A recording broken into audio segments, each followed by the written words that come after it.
Hey,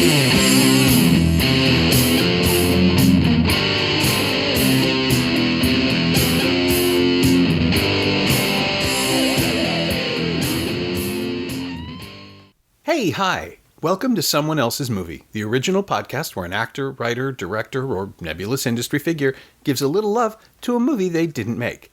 I'm Norm Wilner, senior film writer for Now Magazine, and this is the other thing I do. As of this week, Someone Else's Movie joins the Frequency Podcast Network, home to programs like The Quick and the Dirty, Moms in the Middle, Black Tea, Three Trips Ahead, The Legal Podcast, Roz and Mocha, and The Big Story, a weekday news podcast on which I've appeared a few times, most recently this past Friday. I'm delighted to bring Semcast into the fold, and if this is your first encounter with the show, please enjoy it and the 234 previous episodes. If you're a longtime subscriber, I assure you the show will remain as eccentric and eclectic as it's ever been. It's not like I know how to change. My guest this week is filmmaker Larry Weinstein, whose long list of credits includes the Canadian Screen Award-winning documentary Our Man in Tehran and the Emmy-nominated documentary September Songs, the music of Kurt Weill.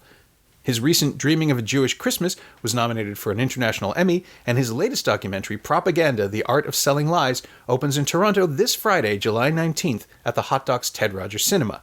It's a comprehensive history of state-sponsored messaging and the artistic response to it over the centuries, and you should probably check it out. Larry picked Amarcord, Federico Fellini's 1973 memoir of growing up in the little town of Rimini in the 1930s. Over the course of a year, we're introduced to the townsfolk and shown their eccentricities and rituals, all while the specter of fascism rises in the nation around them. Amarcord, which literally means I remember, is somehow both a celebration of and elegy for Fellini's home place, its elaborate whimsy almost but not quite covering up the darkness at its heart. Winner of the Oscar for Best Foreign Language Film in 1975, it was nominated for Best Director and Best Original Screenplay the following year, thanks to a quirk of scheduling, losing to One Flew Over the Cuckoo's Nest and Dog Day Afternoon, respectively, which is a weird, slightly surreal, and kind of ridiculous touch that's perfectly in line with the tone of the film. You'll see. This is Someone Else's Movie. Amarcord is just a film that has, from the moment I saw it, it's never really let go of me.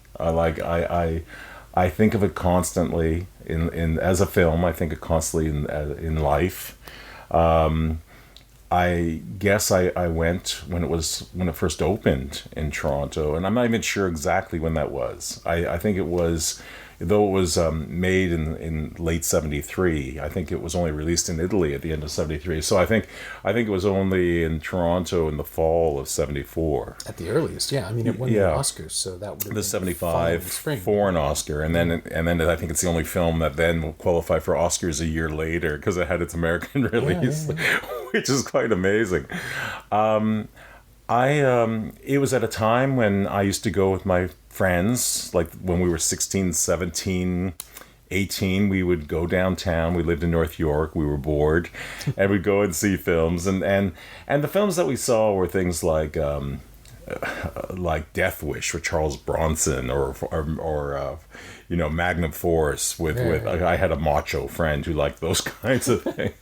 But we also, there's Mean Streets and I was really fond of Serpico, and there were silly films at the time too, which I actually didn't see.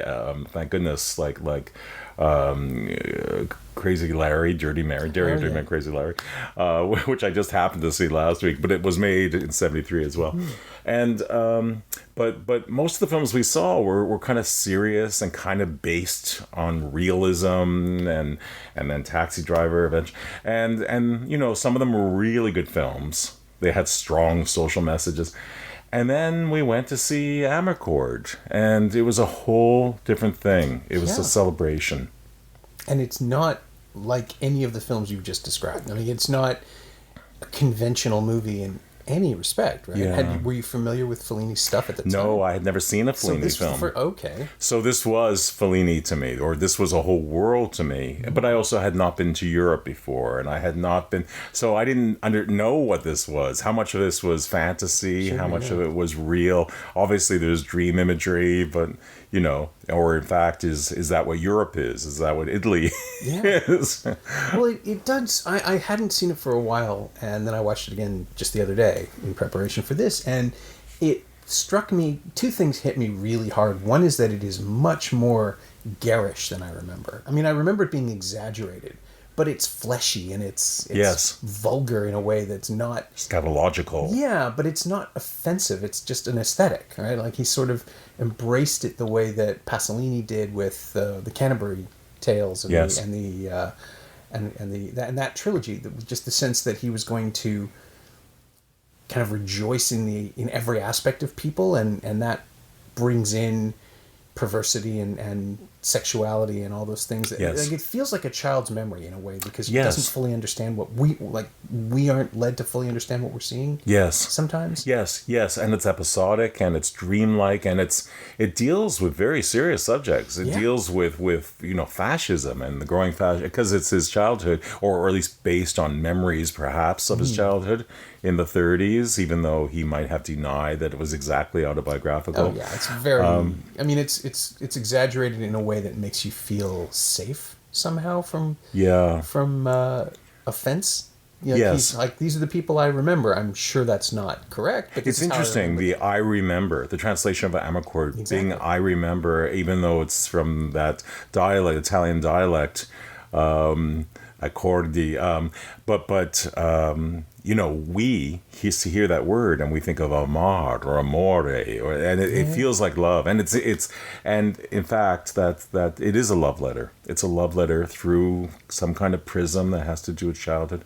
And you're right. It's very smiling, very warm, very affectionate. So yes, it's not direct contact with. There's the serious issue of growing fascism and Mussolini, which led towards Hitler and eventually to Trump. Well, that's the other thing that struck me this time through. It's just like, oh shit, we're there again. Like, this is not in any way removed the way it used to be. Yes. I mean, you could watch it I assume in the 70s. I think I first saw it in the late 80s. My first experience of it was always that charming. Like they're all a bunch of idiots careening towards this disaster. But the fact that Fellini made the movie means they'll recover. There's a sense that the world will be better. And now it's like, nope, cyclical, didn't catch it. Yeah. Here we are again. Yeah. But there's also, like in terms of these serious issues, he also his approach to religion is also very interesting. So, you start, if you do a little research about him, about Fellini himself, was he anti-church? Was he an atheist? How political was he? Well, he thought of himself as being rather apolitical, but look at his movies. But look at his movies. And he comes out of that whole neoclassical or neo both really. Yeah. His films are very much a response to neorealism. Neorealism, yeah. Although it started that way, but then he just pivoted into his own direction so quickly. Yeah. Didn't he? I think he actually collaborated with Rossellini at one point as well, and he came from this realism. It's a little bit. I guess it's paralleled a little bit to Bertolucci, who was indeed very communistic, and Fellini never would have been that or thought he was that.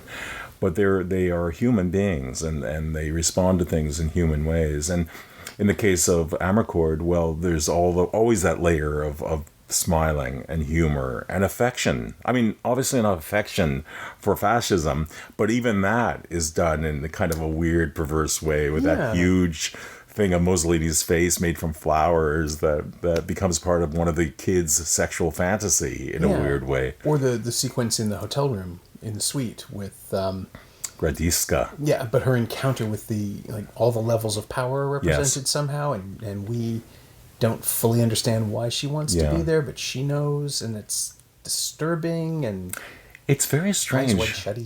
It's very strange because there's so many ways of looking at the film, and I think when I did watch it a few days ago, and I there was this one scene that I looked at for a very specific reason. I mean, I looked at it first purely, but I think I was distracted for a moment. And it's when you see almost all the characters in the town, and you hear Nino Rota's wonderful score, and which we can talk about a bit more. But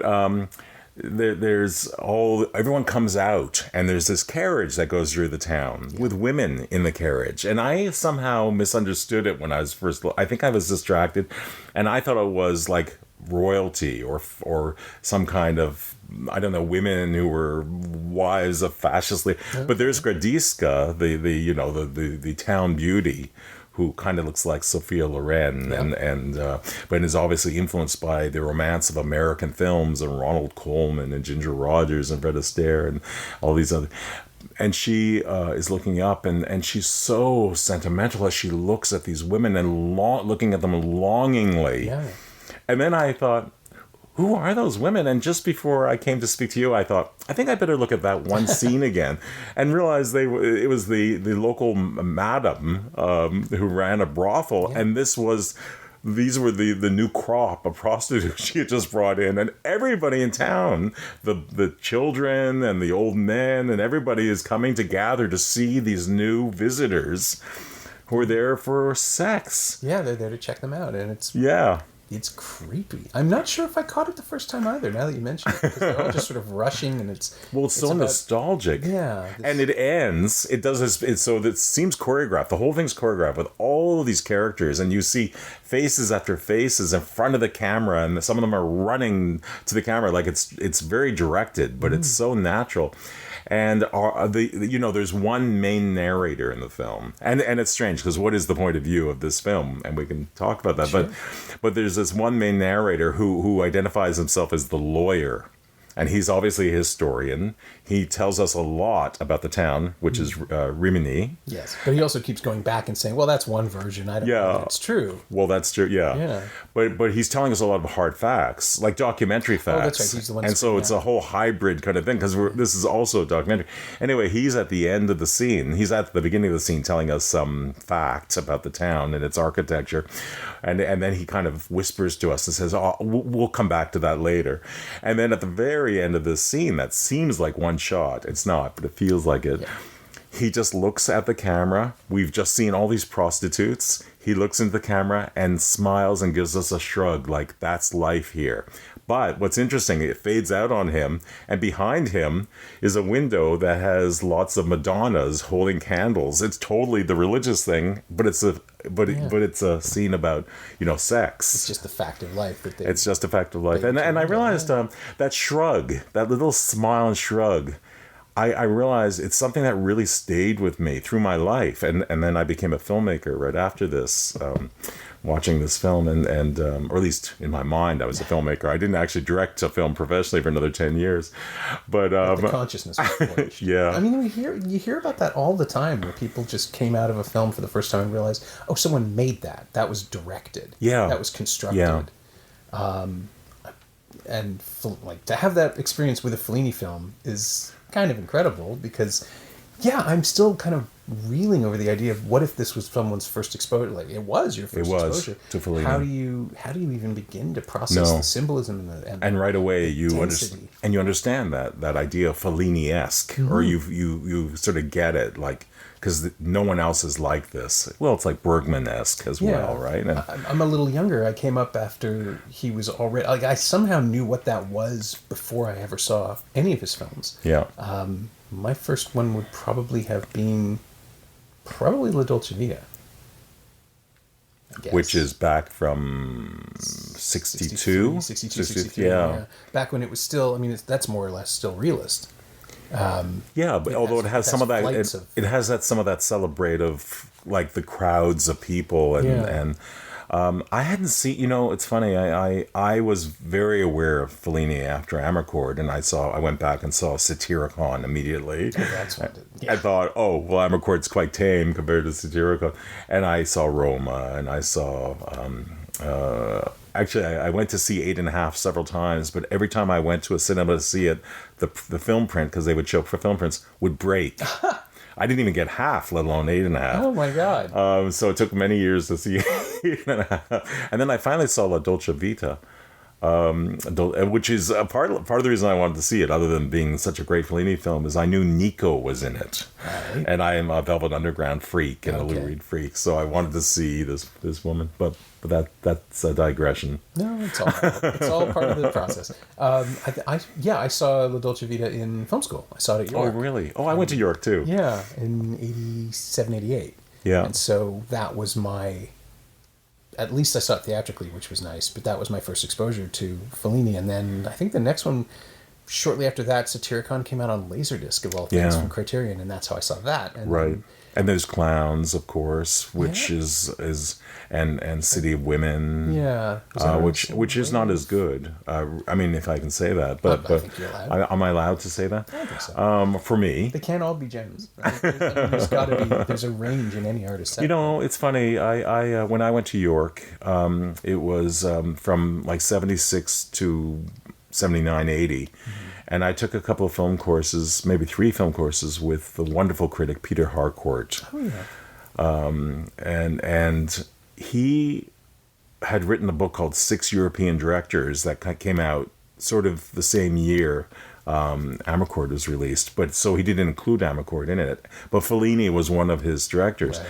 And he was going on and on about how great Fellini was and how rigorous he was and vigorous, and but I heard that he really disliked Amarcord. Really? Because he thought it was a film that just kind of let go and was just too indulgent and too decadent or something. I'm not sure what it was, but I purposely have not read his reviews of Amarcord because I don't want to be poisoned by someone that I actually really did respect. And Peter was a guy who was such a good teacher because he had such an appetite for films, and he loved the magic and the sensuality of films. In other words, all the things I love about Amarcord were kind of embodied in what he taught us, and yet he disliked it. This one. Yeah, I think sometimes it is. What is your first exposure to something? And like I really feel, even though I had seen other Scorsese films, Raging Bull was the first one I really looked at. Okay. And I think of it as one of the top 5 films of all time. And I don't want to go back and see it again in a way, because what if I'm wrong? I see. No, I totally understand that experience. I remember when I used to... Kale used to say that, didn't she? Pauline Kael would refuse to see films again because she might not like them. Or because she argued that she'd already... What was it? She'd already digested them or something like some strange evasion that clearly was, I might not feel the same way. But that... To me, that's the beauty of film, right? The film doesn't change, we do. Yes. And our interpretation gets to evolve. Yes. Raging Bull totally holds up, by the way. Yes, I believe it. I'm not actually scared of Raging Bull to see it again. One film that I wish I hadn't seen again was Close Encounters of the Third Kind. Really? Yeah, I loved it when it was out. And I loved it almost in reaction against Star Wars. Okay. Sure. Which I wanted to hate. I also wanted to hate it because I loved 2001 so much, and then this other thing came out with a lot of special effects the non-cerebral science fiction. Yeah, and then here's a film that has Francois Truffaut in it, and anyway, that's a whole other thing. But you revisited Close Encounters? I saw it on an airplane. Maybe that was the mistake. Yeah, that's no way to watch it. I did once test myself. I took Jaws and Lawrence of Arabia on a 5-inch Sony Watchman. Flight in the 90s to California, just one there, one back, as an experiment, just to see if they'd work. I'm sure they did. They did, but it was because I'd already seen them, and my brain was filling in the scale. Well, Jaws. But Close Encounters would be so. It's funny when you asked me what films that I didn't choose Jaws. Oh. Because when I was 18, I saw it 50 times. Wow. Only because I was an usher. And after people sat down, I'd sit down and watch it again. And I got to meet Spielberg, and I got to tell him that. Really? Yeah. So did you get used to... I mean, because my experience of... We're going to talk about Jaws for a few minutes. Okay. My experience of Jaws is similar in that I gorged myself on it when I was a kid. Mm-hmm. Like a shark. Yeah, pretty much. I just feeding frenzied my way through it over and over again. And now when I see it, and I love it, it's one of my favorite films. Yeah. But when I watch it, I kind of start watching the audience at key points. So you would have had that same experience to know when the shocks are coming and start to watch the crowd and how they process it. Oh, yes. But in 1975, that would be a radically different experience. Yes. I was upset with myself because I didn't know I was going to... I knew I wanted to be an usher, but I didn't know that the film theater that I was going to be at was going to be showing Jaws, and that, of course, it was going to be such a success. I would get to see no other films in those months. Right, because movies ran for years. Yeah. Potentially. Which theater was it? It was called the Fairlawn Theater. Oh, I remember the Fairlawn, So I had already gone to see Jaws. I had paid for it, so that's why I'm angry at myself that night, because I didn't want to give us a full $250. And but I remember loving it, and you know, I respond very strongly to music, and I think the score of Jaws, I think it's one of the great John Williams scores. Oh yeah. That's one of the problems I have with Close Encounters of the Third Kind. I think that stupid theme, ba ba ba ba ba. It's like, oh, what is that otherworldly sound that they're making? I think it's called a tuba. But anyway, Jaws had a great track, except there's one moment in Jaws that rings false. I felt it the moment I saw it before I was an usher, where there's like just too much optimism in the music. Like they're going off, right. You know, it's there's the barrel sequence, right? Yes, the that's right. Music that comes that's in. right. I love it because it lets you have fun for a second before they start slipping on the guardrail. I guess so. Hey, you know, it's funny that you were talking about Jaws.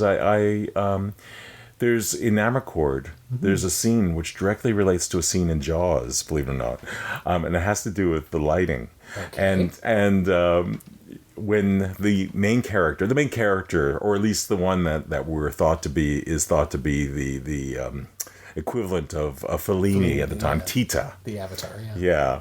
Yeah. He, you know, has these sexual obsessions, and he obviously likes large women with large everything. Yeah. And he's in that shop after hours, the tobacconist. Is that a real word? Tobacconist shop. Shop. And he obviously desires her, and she basically takes him on. He says that he's a strong guy and he can lift her. And this whole sex scene has to do with him being able to lift this large woman. And then she gets excited and reveals her breasts and gets him to sort of have fun with them, I guess, but which actually makes him ill. So there's some kind of moral thing happening. But while he's lifting her, she's got an exposed light bulb, and she hits it. He lifts her, now obviously her head hits the exposed light bulb, and the bulb is swinging, and there's the shifting shadows. The same thing happens in Jaws, not with the woman, but when they're down below. No, the attack of New York, yeah. Yeah, exactly. Singing, "Show me the way to go home," and then the shark. And then bang, and you see the light bulb swinging. I thought the bulb in Amarcord was a reference to Psycho somehow, that he was sort of hat-tipping there. But you're right, it continues through. I'm sure we've seen this in a lot of films. And it's a year later, so clearly it's only a year later. Yeah.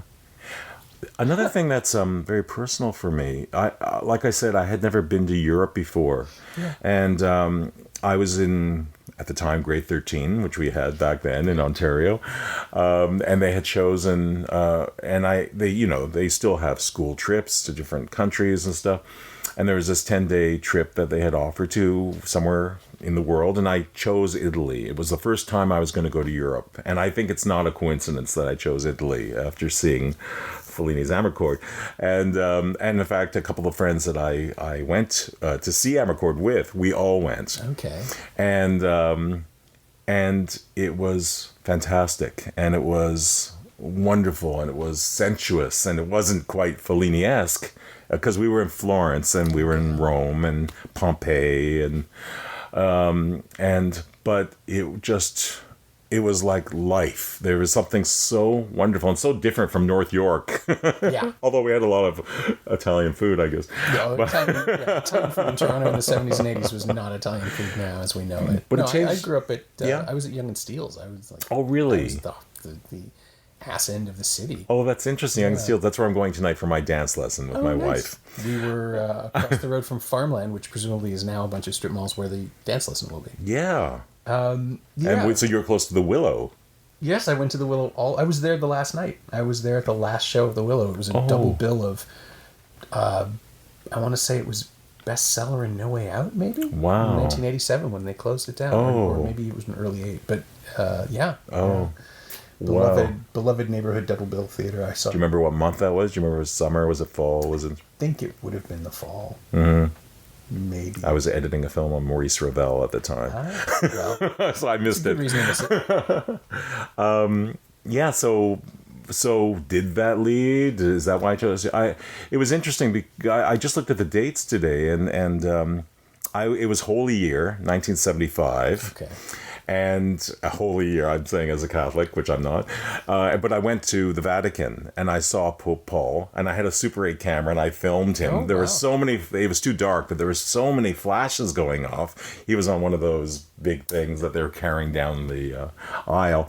And yes. Yeah. So I have this incredible Super 8 footage of all these lights flashing at this head of us, you know, the church of a god that probably doesn't exist, but that's a whole other thing. And I got back, I realized it was the first week of April, and the Oscars that Amarcord won was within a week of that time. Okay. I think that was April 8th, 1975. And I got back, I think, the 4th. So somehow it bookended. Seeing it and then it being recognized bookended my own trip. And I don't know, but it's kind of neat. It's a sign. I mean, it's a cinematic sign. It's the Yes. sort of thing that would A sign from the cinematic gods like Fellini. Yeah, it would open and close a film about your trip, right? That would be the scope of the narrative. Yeah. So what was the experience of Italy like? I mean, it wouldn't have been tiny rural Italy, right? You were in big cities. We're big cities, although Florence compared to Toronto was smaller. But we did go out to towns and had some of the food in big long tables that I kind of identified from you know, the wedding scenes, and you saw the people who were all using their hand. I didn't ever use my hands when I spoke before I went there. Now I notice I'm doing it all the time. It's like an affectation I picked up from Italy and from Fellini. I just noticed this passion. There seemed to be a passion. And I remember the very first morning I was there, I had curly, big afro-like dark hair, and was actually thin, and some American tourists immediately came up to me to ask me, like they thought I was Italian. Right. And the idea that I could be Italian, that I could be part of the Fellini film myself, I don't know. It's all blended and magical and great. And can I just say in that regard also, because I don't want to forget this because it was so strange. In around the early 2000s, I was invited to a film festival to show some of my films in Riccione. Riccione is a small town on the Adriatic coast. Okay. And it was it was a good festival, but it was a total disappointment as a town. I wanted Italy as I knew it. Right. I wanted something magical and beautiful. And there was a beach, of course, because it's seaside, but it was all non-Italians, Germans and Scandinavian people who were very white-skinned and not the dark Italians. Right. And it was kind of cold, but they were jumping in. And it's funny because it's the opening of the film. It's the opening of Amarcord, where they're talking about the Germans. As soon as winter ends, the Germans are. And they don't know that it's cold. I think is what the narrator says. So anyway, I was kind of depressed that I was in such I thought, unattractive part of Italy. Like, why am I here? That's why I wanted to go. And somebody said, oh, you can take a taxi. It's 5 kilometers away is Rimini. Oh. Which I had forgotten that was the setting of Amarcord. Okay. So I went by myself, and I went through the gates, and I was suddenly in the town square. And I started thinking for the first time in my life, maybe there is afterlife. Maybe I feel like I was here in an earlier life. And it was 25 years since I'd seen Amarcord. You just hadn't made the connection? I had not made the connection. But as I walked through the streets and looking at the different buildings, I was having like weird filmic flashbacks. So I would look up at the bell tower and I would see the phonograph that was playing the Internationale that the fascists shot down, and or all these other scenes that happened in Amarcord. I recognized the buildings and the square and the cobblestones, and then I thought, Amarcord. This is Amarcord. This is where it was shot. Oh, well, that means this is where Fellini grew up. And it was just so wonderful. It was just to just luck into it. Yeah.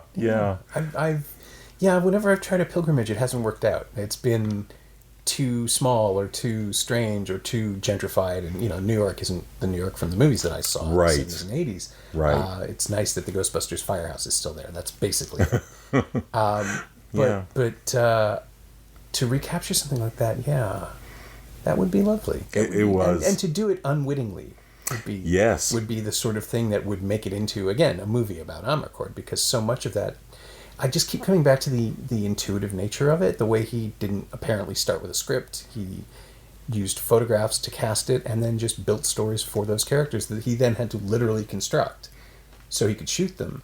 And it's just... That's incredible, isn't it? Yeah, that it has no narrative really, Yeah. that it's all about the subtext of creeping fascism and people just blundering into the darkest period of their nation's history. Yeah. It feels like... Yeah, it feels like a miracle that it happened. It feels like a miracle that it works, that it plays as well as it does. Just that weird wobbly construction of when people do and don't talk to the camera shouldn't work. It should, like, I should be offended by the slapdash nature of that because... Well, in this case, sometimes they do look right at the camera and talk to the camera. That's and what it works, and it's so strong. And it plays beautifully. Yeah. It's, once you realize the narrators are unreliable, it all snaps together. It's just like, oh, well, this is a version. This is a history. But also, you don't know at first who the narrator is, because there's that sort of homeless-looking guy. People just start talking to the camera. Yeah, exactly. Yeah. Yeah, and then you find out that Fellini actually would go and cast homeless people and give them lines. And sometimes they'd forget their lines. Yeah. But it was that feeling of it didn't matter. It was that great... It's that joke in It's in Day for Night, right? Valentina Cortez, I think, says it. Federico would just give us numbers to shout. And you dub it in later because he never did synchronized sound. And you sort of feel the randomness of it all serving the greater purpose of this movie that is coming together while you watch it. Like a memory or a reverie. And I don't know how he did it, because he never did anything else like it. He did films that were fantastical, he did films that were surreal, but he never did this again. Or before. And it's so fascinating. You know, like... Truffaut starts with the 400 Blows and continues in that vein more or less for his entire career of the observational camera. Yes. And he would work within different genres and change things up, but he always had the same sort of eye in a film. And this feels like this is the movie that people think about when they think about Fellini, but it's not like any of his other movies. Maybe that's why people also reject it. That's why critics start to dislike, or he's devalued sometimes, or disliked, because it's so easy to love those earlier films like La Dolce Vita or 8½, and they're very strong, and they are a bit more conventional, though they have elements of this. But suddenly this is like a free form. It's like falling in love with classical music. It's hard to start to love jazz. There's something very improvisational about this. That's, and then once you get it, once you feel for it, it's hard to go back. Yeah, and it is so specifically. I mean, I was going to say so specifically Italian, but that's not right. What it is that it defined what we think of as specifically Italian going forward. Yeah. Right, because all the other, maybe Mama Roma, had done it before, but in that same sort of, embrace of the earthiness and embrace of the bigger than life characterizations. But this film does it for the town, like the way the town is an organism. And you mentioned the scene that has the entire town in it, but there are 3 or 4 moments where everyone flows together. The opening sequence at the festival, and then there's the going out to see the wrecks, obviously, is another huge moment where the town is a single thing. Yes. Of this collection of arguing, weird, counterintuitive personalities who are all just fighting with each other, but then they all stop to do this one thing together. Yeah. And it's interesting. There are people who are separate or do things that are separate from other people, but those are the harrowing moments, like Volpina. Yes. She's alone. Yeah. She's always alone. And most of the women in close-up have their faces painted chalk white, which I found really unsettling the first time, and now I'm still not sure I understand it. Yeah. Maybe it's just an exaggeration of makeup, but Volpina looks like a corpse. And she's supposed to be the most desirable person. Yeah, the sensuous. Yeah. I mean, depending on, and it's probably not politically correct in it, but talking about her as the town nymphomaniac. / prostitute / whatever. But also the uncle who goes up the tree who's all alone. It stays with you. You know, the fact that Aurelio, is it Aurelio? Aurelio, the father of Tita. The mad, angry, it's so funny. I mean, the family dynamic, it's so passionate and angry, and the mother says, "I'm gonna kill myself," and the father says, "No, I'm gonna kill myself," and he tries to rip his jaw open because it's just so larger than life. And then and both of us were, as Jewish kids, were presumably not unfamiliar with exaggerated emotional states. Yeah. But this was, you're right. This is like nothing I'd ever seen. And maybe that has something to do with the attraction to that too. It's like, well, we're North York kids, so it's not exactly the same as these crazed Italian people at this time, but it sort of is. Sure. Yeah. Heavy carb-based cultures. And diasporas in their own way. Yeah, that's people true. of Romania are isolated in their own space. Yeah. So, he takes his brother out of the sanatorium or the asylum, as they say, and he seems kind of okay, and he's smiling, and they're all happy, and he climbs up that tree and just screams in that primal way, "I want a woman! I want a woman!" Whenever anyone goes near, I don't know if he's throwing fruit from the tree. I think it's rocks that he's throwing on people. Yeah, he probably brought them with him. I can see that. Because he's got rocks in his pocket. And it's so harrowing, and it's so... You feel so much for him. And then that, as they say, that they bring that dwarf nun, who is the only one who can climb the ladder and just say, "I'm not putting up with this anymore." And he comes down, and he's smiling, but that screaming, that primal "I want a woman," it's not that different from the adolescence in the group masturbation scene in the car, which is so funny because the car's, with its flashlights, it's headlights that are blinking as they're doing what they're doing and calling out women's names. Or those scenes that scan across the bicycle seats. Yes. It's all just so... It's lustful in a way that it feels... It's deeply politically incorrect. Yes. I cannot imagine anyone making a film like this now. It's simply because it is so objectifying of every woman in the film. Yes.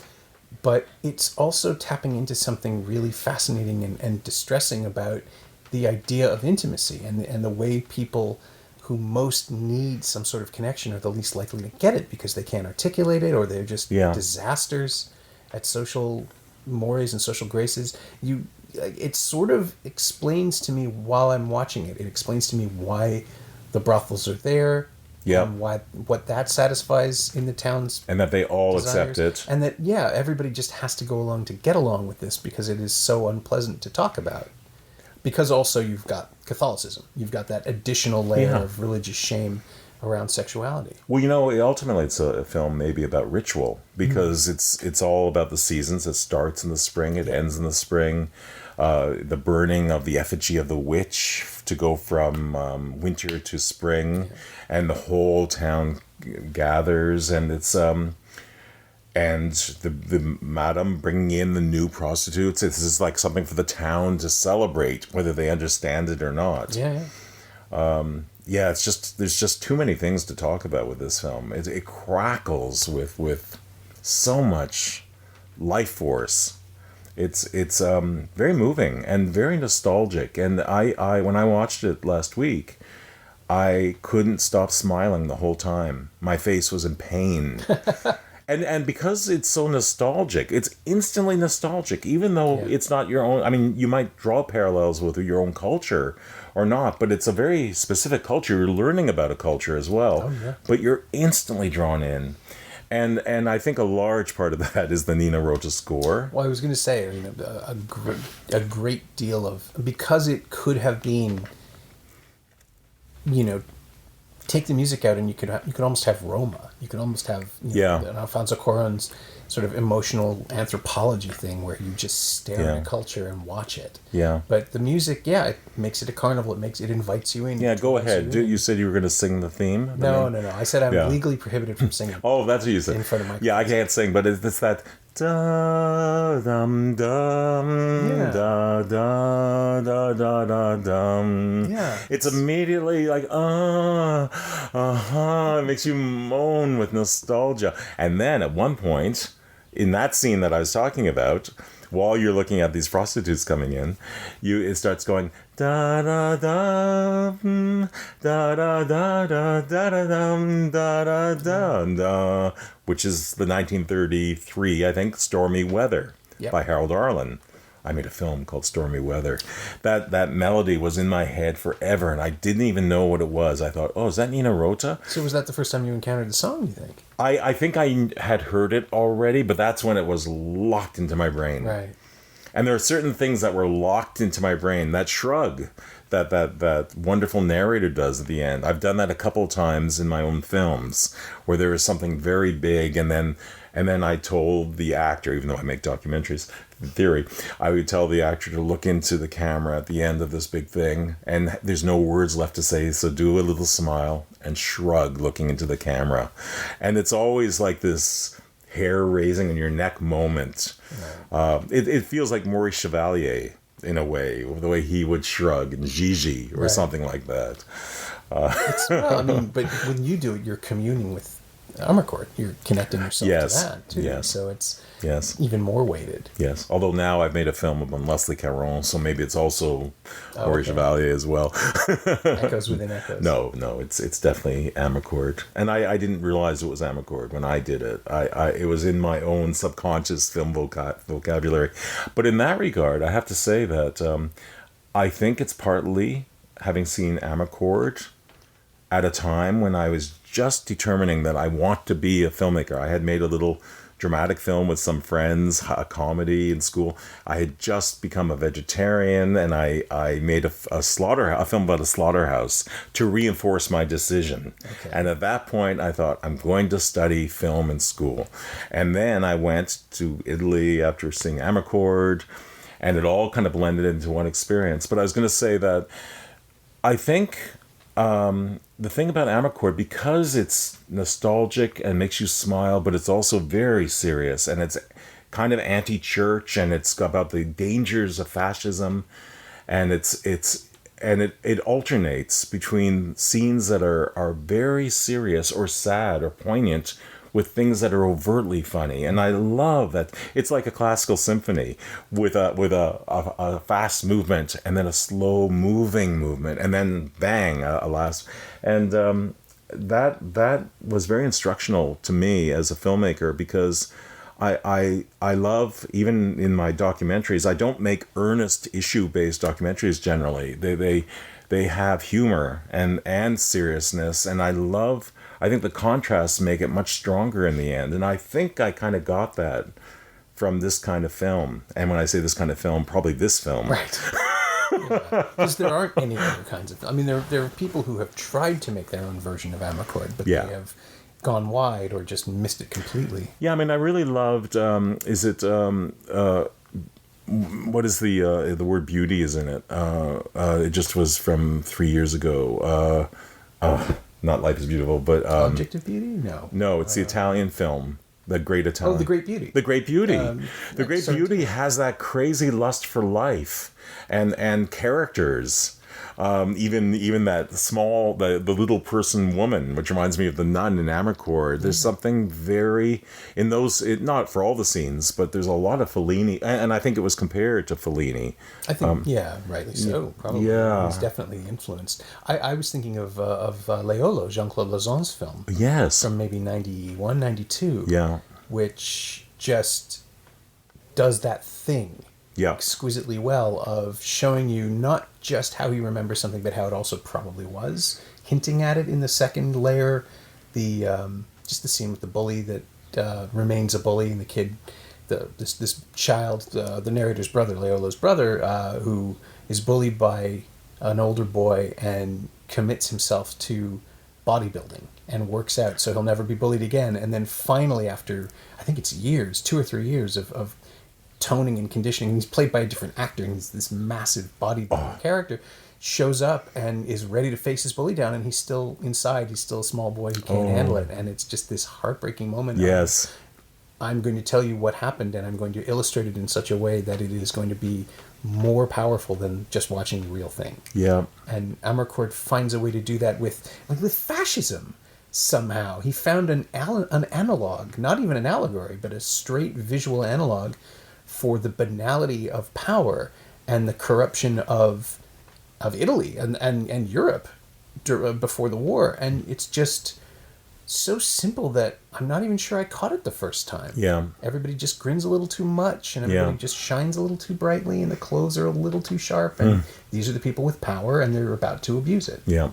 It's interesting when the fascists first march in, there's all this smoke, like very brown, awful smoke. It's like this pollution.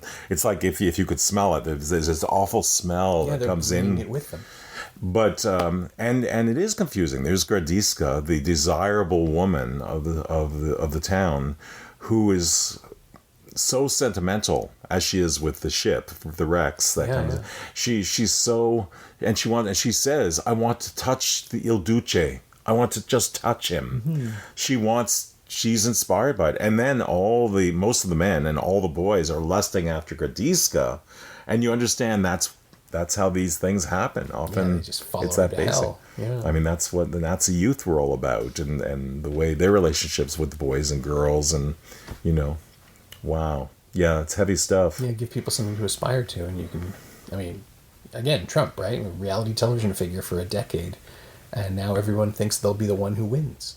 Yeah. Like, he'll be my friend, he won't hurt me. Yes. And very quickly we realized, no, he's coming for everybody. Yeah. That steamroller is on its way. Yeah. But Amarcord does it so gently and so sweetly, strangely enough, that you come away feeling, I've just watched a nation slide into its own destruction, but it still feels heartening and pleasurable because you can see the humanity of everybody involved. Yes. And again, that's... Yes, there's no villains in this. Not really, no. There are people who grasp. That's about it. They reach for too much, and they want too much. And you see people annoying other people. Yeah. But it makes petty irritation, right? Yeah. And then as soon as you have power, you put the petty person in prison. And that's the beginning of it. That's how it all starts. But there's also so much magic, and it's related to the dreams. Some of the things that are portrayed as real have a dreamlike quality, whether they're the puffballs at the beginning. Right. And or the sequence of the Emir visiting, which is just... Oh, well, that's pure... hella racist, but also... With the harem. Yeah. And Bessin, or I forget the name of the man who was the vendor. Yeah. Bessien, yeah. I think you had it. But the sense that we're seeing this depiction through a viewpoint that is predisposed to be already racist... Yes. Makes it somehow... it's still racist, but it's fascinating to see the portrayal through that remove, where... the film is acknowledging this caricature while still showing you, well, this is how I remember it. This is how it would have happened. Yes. And that says more about, I think, the people of Rimini than it does about the Emir. And that is, that it seems like it's the other scene. It's the counterpart to Gradiska in the park, trying to seduce the fascists. Yeah. So that's neat. This pursuit of power that ultimately no one is satisfied by, but we leave before it gets bad, which makes it possible to see the film as pleasantly nostalgic rather than, and 10 years later everybody is in ruins and misery. Well, the person who seems to see it for what it is Aurelio, the father. And he has been associated with this phonograph that was put up in the bell tower, where they played the Communist Internationale, and they thought someone was up there with a violin probably playing, and they realized, and then they're shooting, and you don't know if it's a person. Then you see the phonograph, and it comes down, and so he's somehow implicated. And then that horrible scene, even though as far as torture goes, it's not compared to other torture, the real torture, but the fact that he's taken to the police station and forced to drink the castor oil. And which is a little boy's punishment, right? Yeah. That's the other thing that struck me, is that it's really, it feels like it's not bad because it's something that was a cliche at the time. Yes. But it's horrible. It's portrayed as horrible. Yeah, castor oil and urine has a lot of roles between the uncle who has to go and relieve himself and doesn't undo his pants. And the scene in the classroom where... that incredible scene in the classroom. And I was going to say, when Tita is caught because in the movie theater, he urinated over the balcony onto the hat of one of the... I think the superintendent or something of the school or something like that. But yeah, that incredible scene that you mentioned with where they take the paper and roll it up, and this one guy in the class is urinating, and it goes several rows down to the front, and then they get rid of the paper, so it looks like the boy who's addressing the math teacher, who is sexy to these boys, and that he's urinated. Obviously, it's so complex, but it's so magical and it's so funny. Did you hear what Fellini did when he was in class? He did something much more complex than that. I'm afraid to ask. How do you get more complex than an elaborate? He and his friends created this little pulley system with a hook, and they had one teacher that they didn't like who wore a toupee. And they lowered the hook down to his toupee and then pulled it up, and his hair came off. While he was in that's far more complex than the urine through the paper. No, that takes trick. That takes proper physics and engineering. Yeah. That is the sort of person who could make this movie. Yes. This sort of Rube Goldberg contraption of stories and pieces that fit together perfectly, even when they don't appear to fit together at all. Yeah, that's true. And you don't care. You're delighted. You want to see what's next, and you're always surprised, and then, like the magic in the film, the dream, the incredible dream imagery of the little boy, the younger brother of Tita, going to school, and it's that foggy morning, and there are those trees that look like horrible creatures, and then one looks like a destroyed ship, and then he's in through the fog, he sees that longhorn steer or bull, and it's a terrifying but magical image. And then the grandfather's out too, and he can't find his home, and you feel so bad for him, and then it turns out he's a couple meters from his front gate. These are really powerful and very primal moments and dreams. It's the kind of thing your psychoanalyst would have you dig into and try what does that mean to you, and they mean a lot. Yeah, I mean, I wonder if that was it for Fellini, why he never did another one like this. It's just he got it all out, that this was his reckoning with his childhood or his nation. Yeah. He touched, I mean, Satyricon sort of does it as well politically, but he was never... Yeah, it's just such a strange outlier in his own filmography, and it's so essential. It explains everything about him, and it puts the other films in context in a weird way, both before and after. But it's just so specific and weird that, it continues to fascinate me. Yeah, that psychoanalytic dream thing. I don't really know what his experience was. I know Bertolucci had years of psychoanalysis and mined it, harvested it for imagery within his films, and allowed his own sexual preferences as Fellini does. I mean, maybe that's an Italian thing. Tarantino, I guess, is Italian, his background. I don't know that feet play that much of a role in any other filmography. I think Buñuel, maybe. Oh, I suppose. But not to the extent of Tarantino. Yeah, he's perfected it. But I really do think... Fellini doesn't hold back in terms of what his things are. Yes. That thing. But I guess you sort of touched on it already. But the influence on your own career and what you've taken away from it seems fairly profound. I think what it did was taught me not to have fear about mixing forms, about having fun within a form. Even my very first professional film when I was at Rhombus in 1984 was called Making Overtures, the story of a community orchestra. And even there, I wasn't scared of doing a few little, within its verite format, to have occasionally a little surrealism. The conductor's showing a soloist around the town of Coburg where this is happening, and he refers to the owner of the dress shop is a double bass player, and he points out to the store, and there she is carrying her double bass down and waving to them, and it's like, what? How did that happen? And there's a number of those things in that, or a couple of things like that I have fun with, and I continue to have fun. One of the last films that most recent films I did was called Dreaming of a Jewish Christmas. And it had to do with, it's about Jewish composers of Christmas songs. Sure. Yeah. And it has, which many Christmas songs were written by Jewish composers.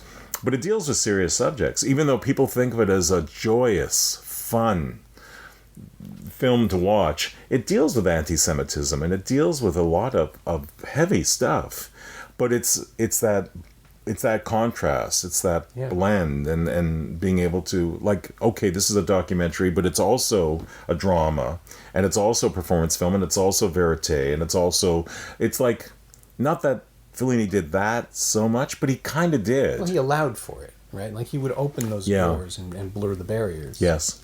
And let the music or the image or the personality follow it. He would follow it, rather, in whatever direction it was taking him. And White Christmas is such a sad song. No one gets that because it's not a White Christmas. It's someone dreaming of one. It's about... Sorry, I always come back to that point because it's like, this is not a... It's not a happy song. It's a wish for happiness. Yeah, it's like Charlie Chaplin's "Smile" is one of the saddest songs there is, even though it's called "Smile." Whereas Lou Reed has a song called "Smiles," and it's about, don't let anyone see you smile because they're going to want to rip you down. Don't let people see that you're actually happy. It's actually a happy song, even though it's presented in a negative way. "Smile" is a very sad song, even though people think it's happy because it's called "Smile." Yeah. People like the packaging. Yeah. I think that's the thing we keep coming back to. Yeah. Well, White Christmas is an interesting song to me. That's not where I was going, but because I think, you know how everybody wants it to be a White Christmas? Mm-hmm. I think that's because they know the song. I don't think that was a thing. I don't think a snowy Christmas is what people wanted before. It's because this Jewish Russian guy wrote a song called White Christmas that now everyone wants a White Christmas. Right. It shows how art affects life. Yeah. And in a way, when we see a great movie, that's also, it can totally change your prism on things. I mean, I always joke, my wife will kill me because she'll listen to this, but she wouldn't even want to go on a toilet after Jaws because she was so scared of water. But it's true. I mean, everything is, when you see something that's so powerful. When I saw Raging Bull and they used the music of Cavalleria Rusticana, I mean, when Scorsese did that, that's the music of my main central scene in my orchestra film, and I use a lot of slow motion in it, and that music, it's very poetic, and I think that's what led to that film being nominated for an Oscar, because people were so taken by that scene, which I just ripped off from Raging Bull.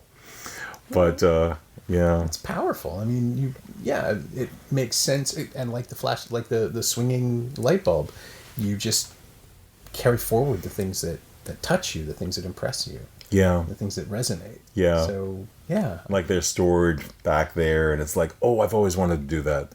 I had a scene in my film on Arnold Schoenberg, of all things, that had a sled that looked just like the Rosebud sled. It's like. First of all, who's going to notice it? Yeah, if you're going to have a sled in a movie, why not?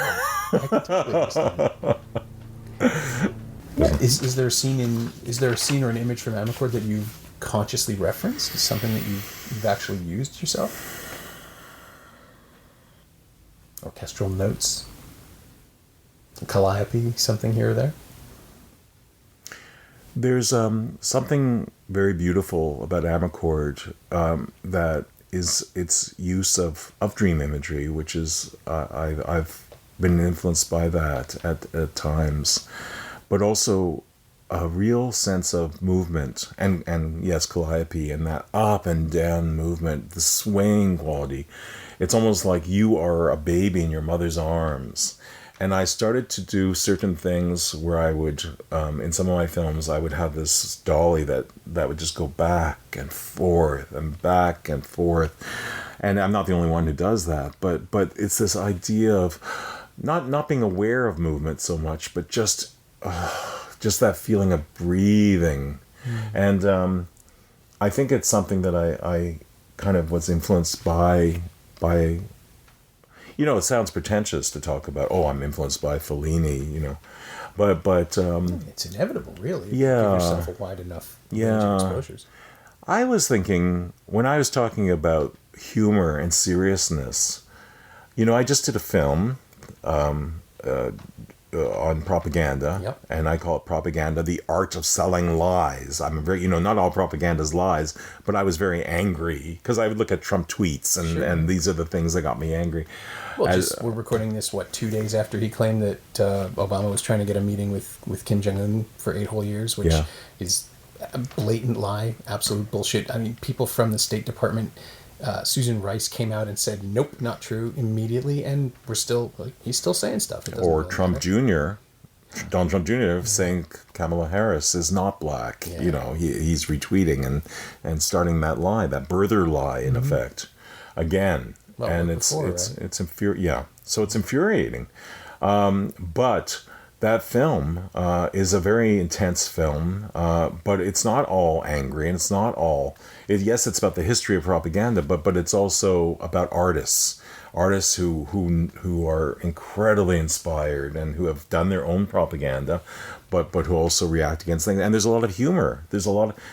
It's really wonderful to make a film about something so serious and angry and potentially earnest. I always say there's an important to not always being earnest, right. And there's much laughter and lightness within the seriousness, and it's that contrast that makes the humor that much more humorous, and the power and the darkness that much darker, and. You look at something like Serpico, which was from the same year that I saw, and I love that film. That's a film that hasn't aged well for me, but it was such an important issue, and it even Mean Streets. I shouldn't diss Mean Streets. I walked out of Mean Streets. Really? Why? Because I was too young to appreciate its artfulness. Okay. And I'm ashamed by that. And in fact, I don't. Every time I sit down to watch Mean Streets again, I don't, because I'm so embarrassed that I walked out of it. Whereas Taxi Driver, I was ready, and Raging Bull, I was definitely ready. Yeah, but that happens to people all the time. We see stuff before we're prepared, like emotionally, or before we're mature enough to really understand it. Yeah. Give yourself another chance. It holds up. It's good. I do find that in thinking about films, sometimes we want a certain film, and it's not the film we want. I think that's what happens to Fellini, or people who evolve into different forms, and we impose things on stuff. You can look at someone like Kubrick and say, okay, he's a master of so many genres, but he's essentially saying the same things.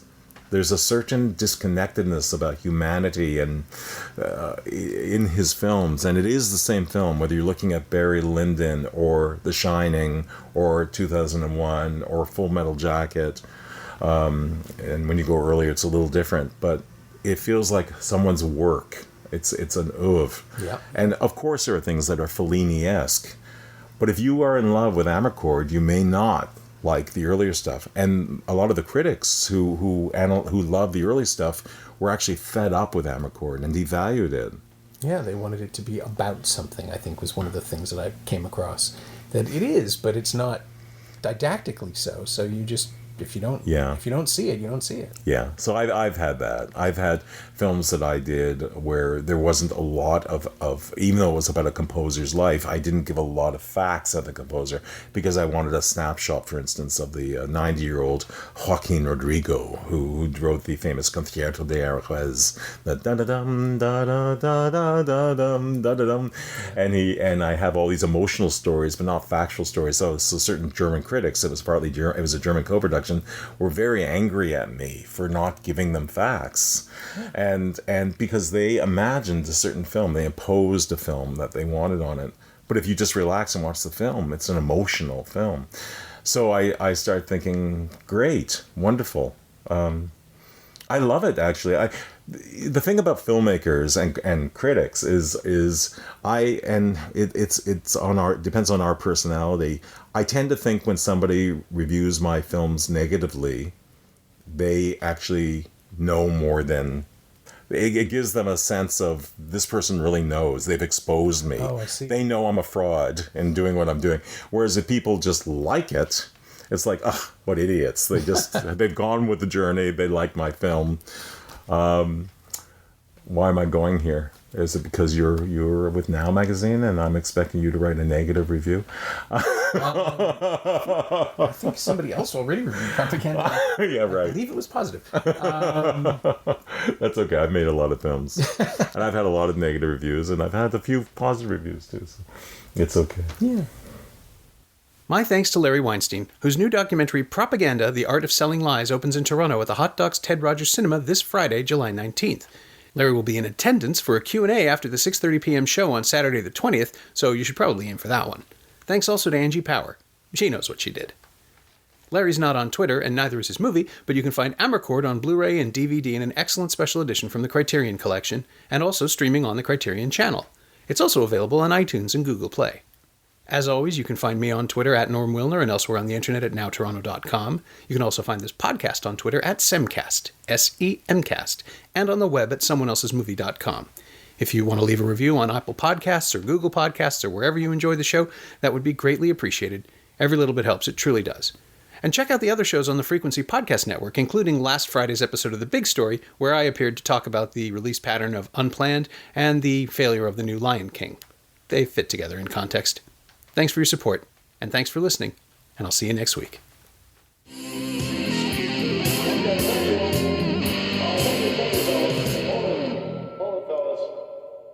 afraid you're just too darn loud.